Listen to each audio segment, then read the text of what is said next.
الخيار بيدك، ما الذي تريده؟ التعاسة أم السعادة؟ الضعف أم القوة؟ الفشل أم النجاح؟ التفكير الإيجابي أم التفكير السلبي؟ اختر ما شئت. الذي أقصده بالتفكير الإيجابي عدة مسائل.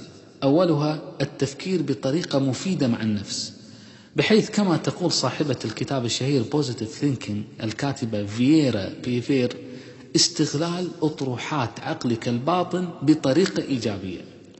فالشخص كما تبين الدراسات يتحدث إلى نفسه يوميا بحدود 5000 كلمة. الدراسات تشير إلى أن 80% منها بطريقة سلبية، يعني تخويف، تشاؤم، قلق، تردد، تحزين إلى آخره. تصور 80% سلبي. من عذر أن الإنسان السلبي طبعا كلما كبر كلما ازداد هما وقلقا، ذلك أنه كل يوم يزداد سلبية أكثر.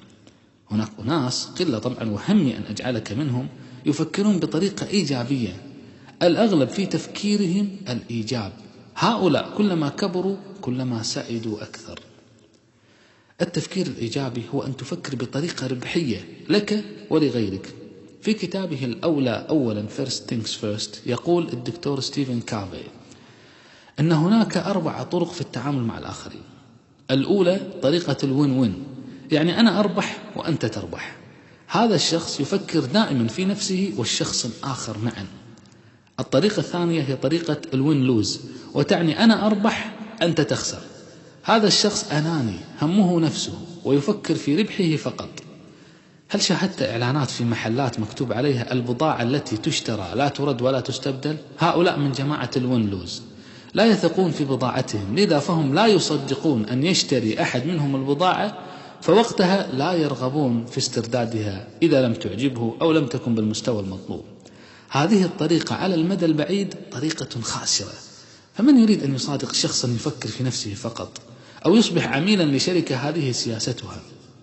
الطريقة الثالثة طريقة اللوز وين، وتعني أنا أخسر أنت تربح. وهل هناك أناس يفكرون بهذه الطريقة؟ الجواب نعم، كثير. هذه الطريقة طريقة الفدائية. طبعا كلمة فدائية كلمة إيجابية، لكن قد تحتوي في طياتها أن هذا الإنسان يفدي نفسه مقابل لا شيء للآخرين. كثيرون يفعلون ذلك بغية الاعتراف بوجودهم أو أهميتهم. هناك أيضا فئة الضحية التي ترضى أن تعيش فئة مظلومة، فهي من هذا الصنف أيضا. الطريقة الرابعة طريقة اللوز لوز، وتعني أنا أخسر وأنت تخسر. طريقة علي وعلى أعدائي، طريقة الأرض المحروقة. هذا الشخص أينما يذهب يخسر ويخسر الآخرين. هذا أسوأ طريق من طرق التعامل. إذن هذه 4 طرق. أريد أن أزيد على ما ذكره كافيه بعدا آخر. فنحن كمسلمين أصحاب رسالة ورؤية نهتم أيضا بالبعد الثالث، الله جل وعلا والمجتمع والبيئة والقيم، البعد الاستراتيجي. لأنه على طريقة كافيه قد يتعامل تاجر مخدرات مع مروج مخدرات بطريقة وين وين، فهو يبيعه بسعر منخفض جدا عن السوق، فكلاهما رابح، لكن المجتمع هنا تضرر.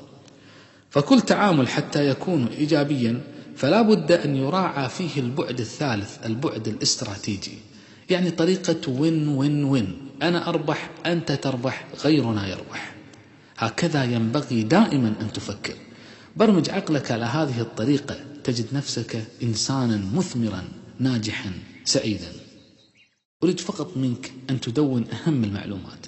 الذي يسمع فقط يحصل على 30% فائدة، الذي يسمع ويدون يحصل على 50%، والذي يسمع ويدون ويطبق يحصل على قرابة 80 إلى 90% فائدة.